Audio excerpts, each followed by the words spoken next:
Thank you for the warm welcome. And thanks to the CXL team for putting together such a great event. It's been certainly very educational for everyone. Let me start off by apologizing to all of you. I realize I'm one of the last things standing between you and free booze. So this could go really well or really not. So as Michael mentioned, I'm the Director of Digital Customer Experience at Dell, which is our UX organization inside of Dell's Digital and IT org.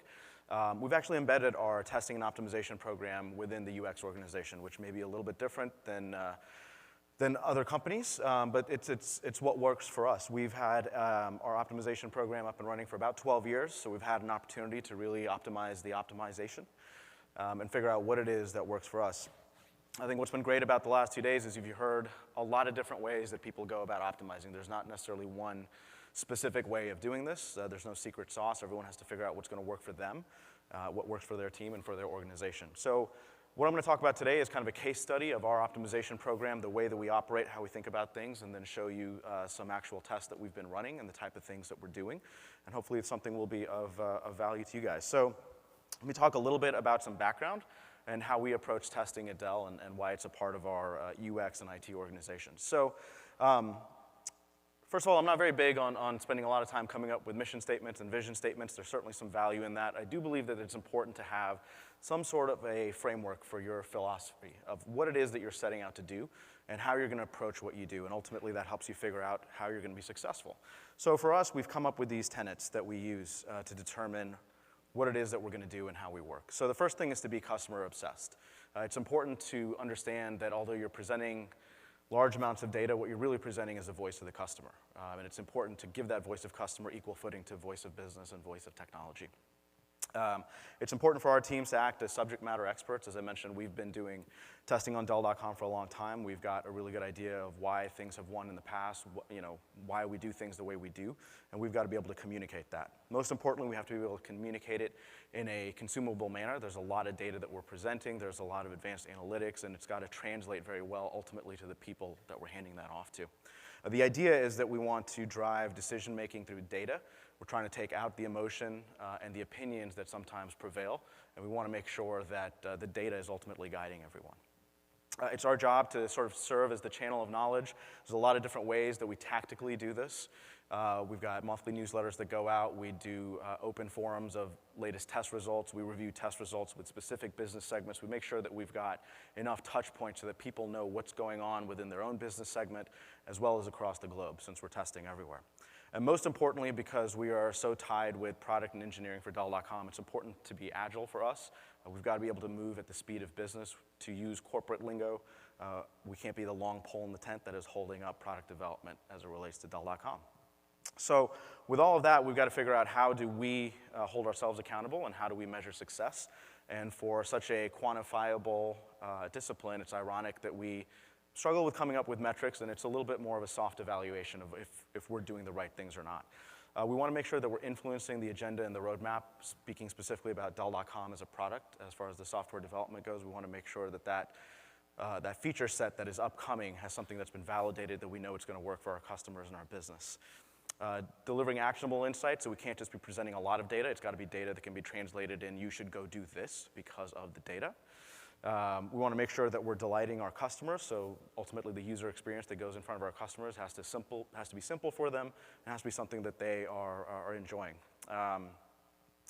Managing stakeholders, as you can imagine, we've got a lot of different stakeholders across the globe and different business units, across product engineering, so there's a lot of operational stuff that we have to do to support our program, so it's important that we have processes in place. I can certainly talk about some of those things later on as well.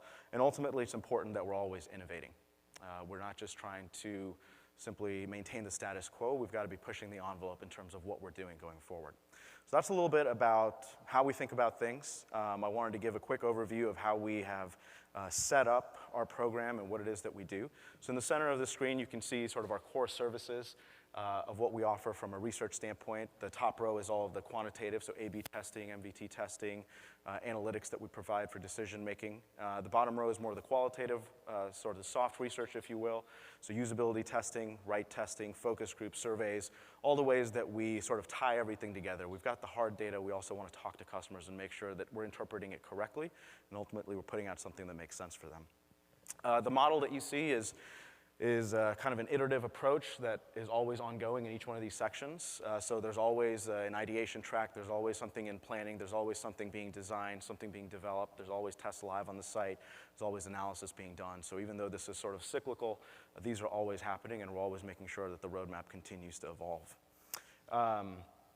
I would say that about 60 to 65% of our roadmap is future state, so meaning that we work with product and engineering and the business teams to understand what the business needs are, where we need to go, and making sure that we're validating ideas and concepts and features that are potentially going to be developed for real. We do that across transactional, across commercial, support, so basically every part of Dell.com we're actively making sure that we're testing. We've aligned our team in a way where we are trying to cover a little bit of everything. So for example, we have domain leaders who are responsible for creating individual roadmaps within each vertical. So we have someone who's in charge of transactional, someone in charge of support, et cetera. Our test managers actually execute these projects. They're aligned more horizontally, so they talk to multiple product managers, business leads. So we're trying to cover all of the different areas to make sure that even though there are some silos in the way businesses are set up, that we're talking with each other and sort of being that connective tissue.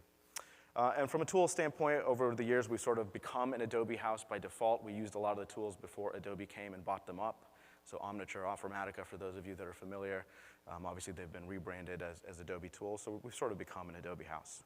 So that's a little bit of the background of how we operate, how we think about things. I'll spend the rest of the time showing you guys some actual specific projects, hopefully something that'll be of use to you guys. So homepage testing can be quite political. There's a lot of emotions. They're super fun. So our homepage was, pretty standard homepage, probably still is kind of a standard homepage. It's what you would expect to see. There's some banners, there's some content areas, there's a bunch of links in the footer that no one's ever going to click on, right? But at least they're there. They're homepage placement. So as you guys are familiar, about 2 years ago, we acquired a small company in a small merger called EMC.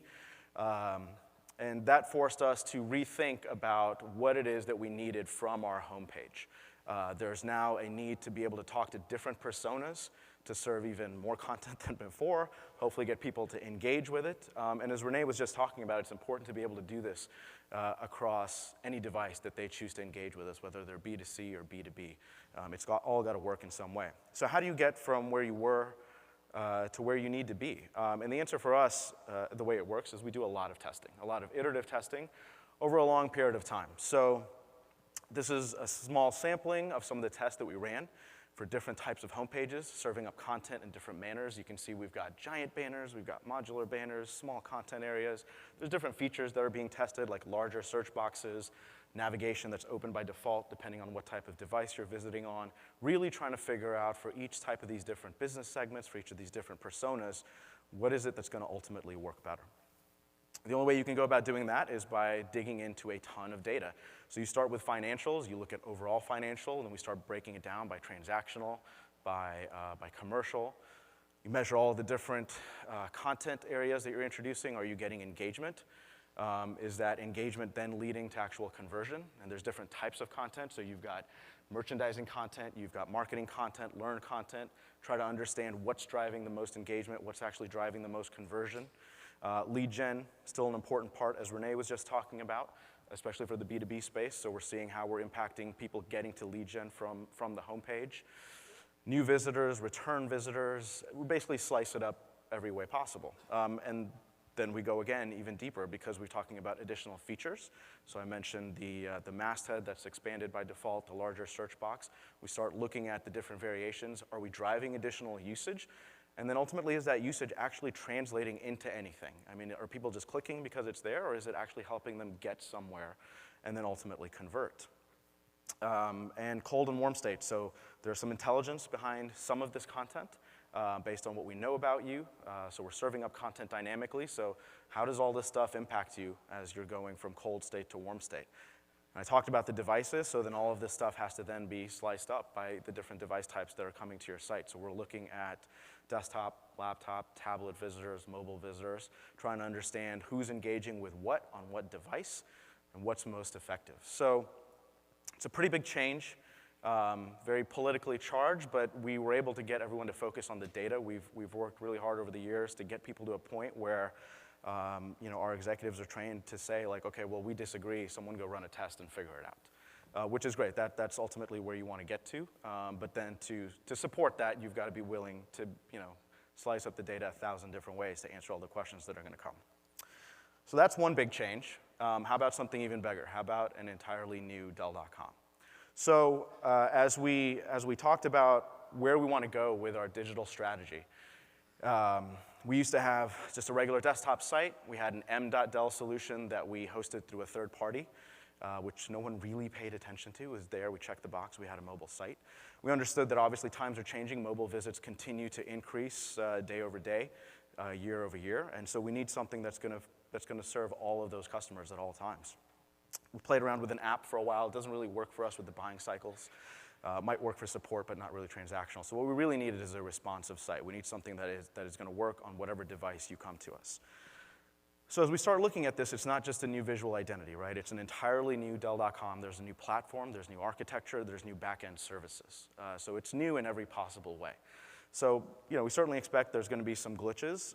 As we do with everything, we're going to test it before we push it live. We'll take a small sample of traffic, start routing some traffic over there, and see what happens. And you guys already know what's about to happen. It didn't work. Not only did it not work, it really didn't work. You can't lose 33% revenue per visit on a site that generates over $1 billion in revenue every month. So needless to say, something was very, very wrong. So now we have to go figure out what it is. So we start thinking about, okay, it's a new site. We've done this before, so let's start tackling this.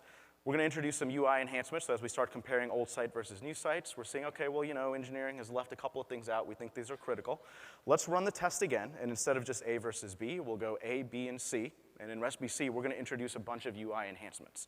24 of them to be exact, things that we think are going to be really impactful, better navigation, get you through the funnel. This is it. We have the answer because that's our job. And you guys know what happened here too. We made a boo-boo. We made it worse.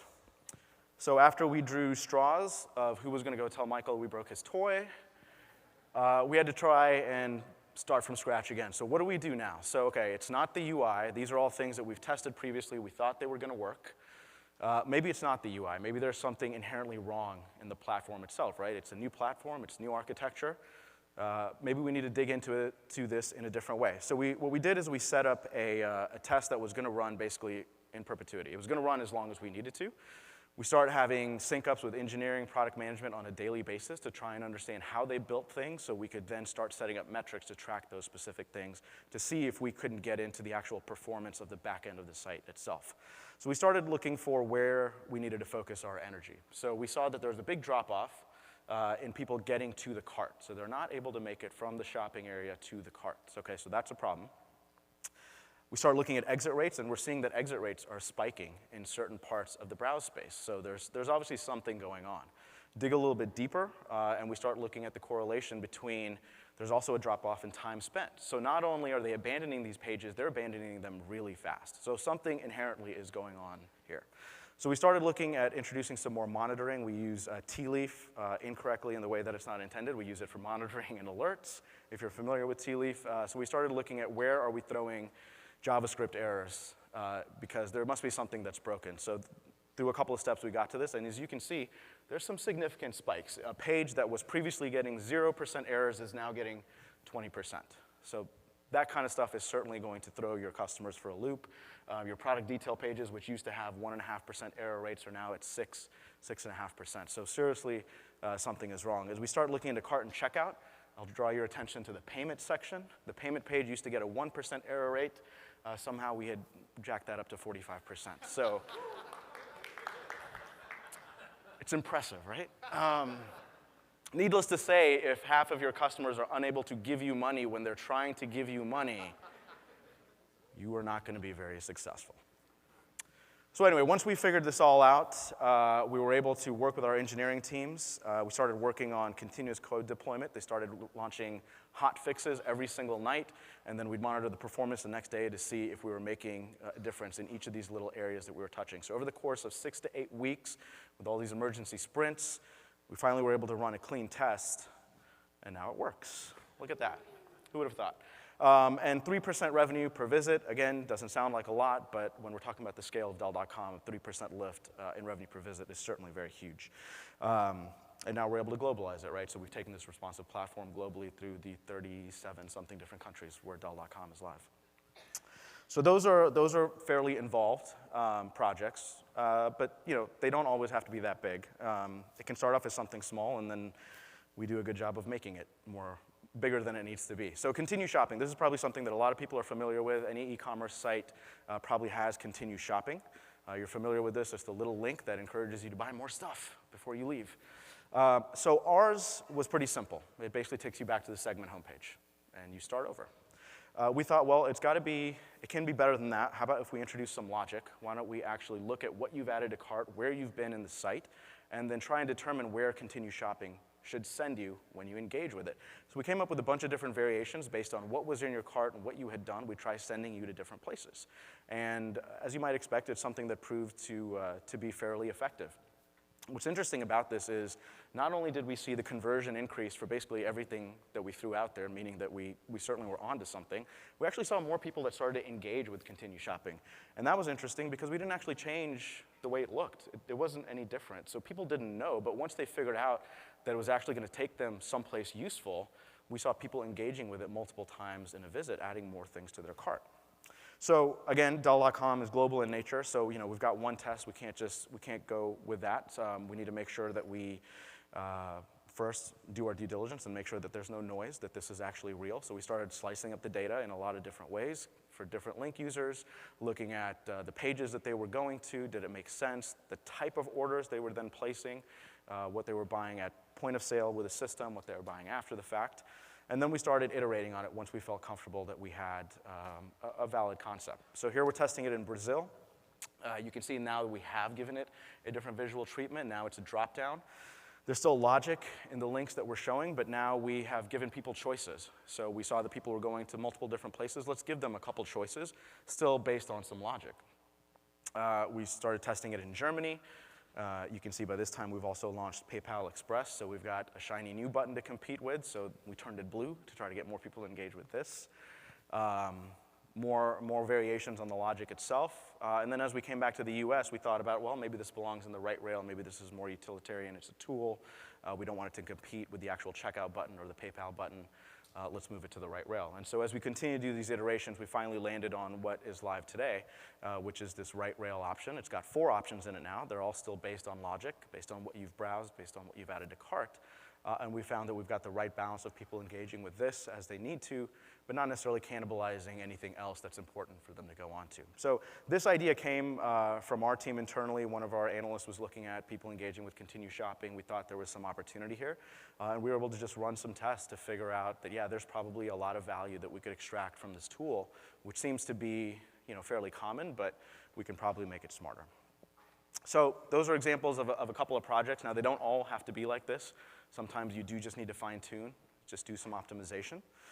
So let's go rapid fire. I'll give you guys an opportunity to vote a little bit, show you a couple of scenarios. So on our product detail pages, we show a lot of order codes, right? We've got a lot of options. We don't want anyone leaving because we couldn't give them an option. So on these product detail pages, the way you move from order code to order code is you press the next button and 3 more show up. So that's recipe A. That's what it is by default. We came in and we said, well, what if we move them 1 at a time instead of moving 3 at a time? Let people look at each option a little bit more slowly. So let's do a show of hands. Who thinks A1? Who thinks B1? Okay, B would be correct. There's increase in conversion. There's increase in revenue per visit. There's a huge increase in the engagement with the next button, as you would expect. Now we're forcing people to click on it 1 order code at a time, but obviously they're willing to do that. And it certainly is driving a lot more revenue to the site. They're able to compare these products in a manner that's easier for them.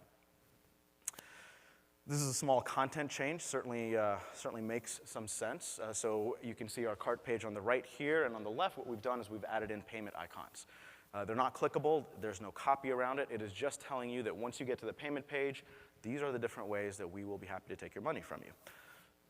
As you would expect, that is something that drives conversion. Most importantly, what it drives is movement from the payment page to the confirmation page. So this change at this point in the funnel impacts movement lower in the funnel. And it's important because it's letting people know how they can pay. There's no surprises once they get there. You can see when we ran this, we were actually still taking Bitcoin. Hope we cash that out at some point. Result sorting. This is probably something that could apply to a lot of different websites. On recipe A, on the left, we were sorting by best results. You might be curious what best results are. Well, they are the results that our business wants you to see first. They're the best. On the right, we sorted by lowest price because people like to know what is the lowest priced item you can buy. I will save you the suspense and show you that lowest price sorting leads to a lot more conversion. What's most interesting about this, right, because the business is afraid, hey, if you show people lowest price stuff first, they're not going to buy anything expensive. And it could not be further from the truth because there's a 51% increase in conversion for the high price band.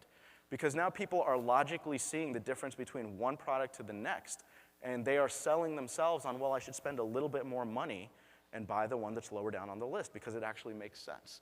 And as you can see, the engagement with the sort button fell off a cliff, meaning that what everyone was doing by default was actually sorting it by low to high anyway. So we basically saved them a click. So business logic, not the same thing as regular logic. Here's one that probably looks familiar to some folks. So this is our category page for laptops. You can see in recipe A, we've got filters across the top, horizontal stack. Over here, we've come in and introduced something that's a little bit more industry standard that you might see, right? Filters down the left, the options are open. Let's do a quick poll. Recipe A that won, anybody? A few brave souls. Recipe B, filters down the left, okay? You would be wrong. So for our customers, this didn't make a lot of sense. Now, what's different about our category page at this point is that it's not result, it's not order codes yet, right? At this point, you're trying to decide if you're buying an Inspiron, an XPS, or an Alienware. And once you've made that decision, then you're going to decide if you want a 3000 series, a 5000 series. They're not ready yet to get to this granular level of picking processors and order codes, right? They want to learn about the family. So even though this is something that is, you know, again, something more industry standard, it's just not right for our customers at this point in the funnel. Here's another example of business logic and regular logic. So on the left, this is within our configurator. The business has sorted the options for your system. Based on availability, based on things that have more margin, and things that they want you to buy. And over here on the right, we've come in and we've sorted everything in logical groupings. We put all the hardware together, all the services together, all the software together. It's a very radical concept that people may want to select things within a similar category. And as you might expect, that logical grouping leads to increased conversion. Again, we actually make more money, we're more profitable, people are buying things that are of more value.